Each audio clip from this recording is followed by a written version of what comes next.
بیت اللہ شریف کی زیارت کے لیے جا رہے ہیں تو صحابہ کرام نے ایک خوشی کی لہر دوڑی اور پھر نبی علیہ الصلوۃ والسلام نے اصحاب رسول کے ساتھ تقریباً 1500 کا جو قافلہ لے کر مدینہ المنورہ کی جو میقات ہے وہاں سے احرام باندھا اور عمرے کی نیت سے مکہ المکرمہ کا سفر کیا۔ جب اس مقام پر پہنچے تو جب قریش مکہ کو یا مکہ والوں کو یہ معلوم ہوا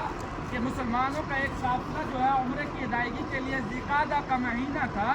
تو ان کو یہ تشویش ہو گئی کہ مسلمانوں کا اتنا بڑا قافلہ اگر مکہ المکرمہ کے اندر داخل ہو جائے گا تو ہمارا رعب جو ہے یہ ختم ہو جائے گا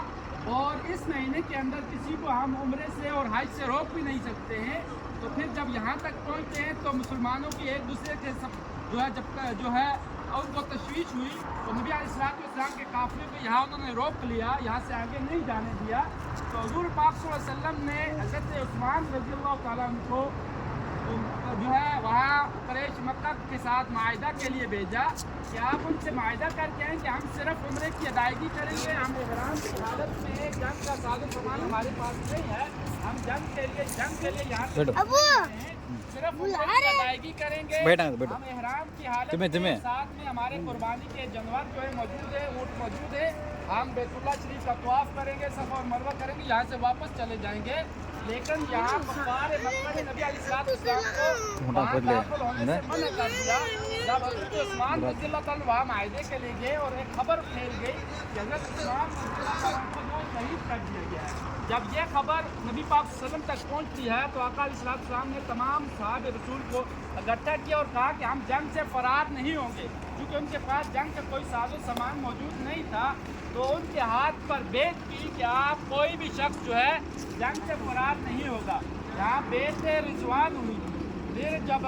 بیعت رضوان ہوئی اس کے اندر ایک معاہدہ طے ہوا کہ قریش مکہ میں صلح کا جو ہے صلح کرنے کے لیے پیشکش کی، تو یہاں ایک معاہدہ طے ہوا جو حضرت علی رضی اللہ عنہ کے دست مبارک سے دیکھا گیا۔ 10 نقاط پر ایک معاہدہ تھا کہ جو شخص یہاں مکہ المکرمہ سے باہر کا نبی پاک صلی اللہ علیہ وسلم کے پاس جائے گا اس کو آپ کو واپس کرنا پڑے گا، کوئی بھی شخص اگر وہاں سے نبی علیہ السلام کے ساتھیوں میں واپس مکہ المکرمہ آئے گا اس کو واپس نہیں جانے دیا جائے گا، وہ واپس نہیں جائے گا۔ اس طرح نبی پاک صلی اللہ علیہ وسلم آئندہ سال عمرہ ادا کریں گے اور اس طرح کی 10 جو ہے وہاں سے مسلم قبیلے کے لوگ وہاں کے ساتھ ملنا چاہے یا اپنے مکہ کے ساتھ ملنا چاہے ان کو اجازت ہوگی اور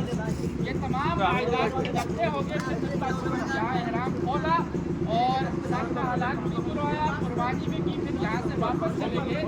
اور یہاں ایک معاہدہ یہ طے ہوا کہ 10 سال تک جنگ کی پابندی ہوگی، جنگ نہیں ہوگی، صلح کا جو ہے معاہدہ طے ہو گیا، عمل کا معاہدہ طے ہو گیا۔ مسلمانوں کا ایک معاہدہ ہوا کہ مسلمانوں کا ایک موقع مل گیا دین کی تبلیغ کے لیے، دین کو پھیلایا اور